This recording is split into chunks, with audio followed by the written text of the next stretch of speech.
Few doubted this moment would come. The only surprise, perhaps, that it took this long for Nikki Haley to withdraw from the presidential race. But the time has now come to suspend my campaign. But she finally did so this morning after losing all but one of the Super Tuesday states. She'd held her own with the backing of billion-dollar donors and had said she'd endorse the winning candidate. But in the end, Haley couldn't bring herself to back Trump, instead proffering this. It is now up to Donald Trump to earn the votes of those in our party and beyond it who did not support him. And I hope he does that. Not that Trump cared about the opinion of the woman he nicknamed Bird Brain. Thank you very much. They call it Super Tuesday for a reason. This is a big one. And it is a big one for Trump and the country, given his win among Republican voters sets America on a collision course for the very rematch between Trump and Joe Biden that polls show the majority of voters were desperate to avoid, but are now hurtling inexorably towards. Of the 15 states up for grabs last night, Trump took 14 of them. Haley just one in Vermont.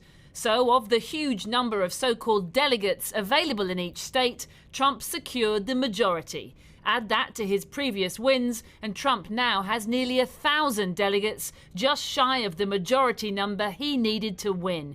With Haley on just 89 after months of campaigning, it's no surprise she's thrown in the towel. The big question now is what happens to Nikki Haley's voters, the so-called double haters, who dislike Trump and Biden so much they couldn't bring themselves to vote for either. Where do they go now? Many of them were so disgusted by Trump in 2020 that they voted for Biden. But such are the ongoing concerns about his age and mental faculties, not to mention worries about the economy, immigration, Gaza. Do they now hold their nose and vote for Trump or stick reluctantly with Biden?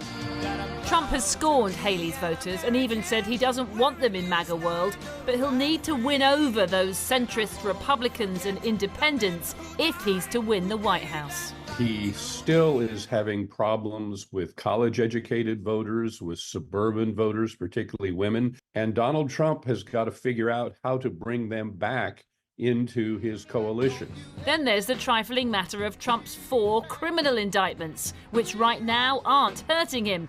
But if one becomes a conviction, it could derail his prospects. You have some 30% or so who say he would be unfit for office if he's convicted of a felony. But guess what? They also think Joe Biden's unfit for office because he's too damn old. Nonetheless, it appears Trump and Biden will go head-to-head in November's election. November 5th, it's right around the corner.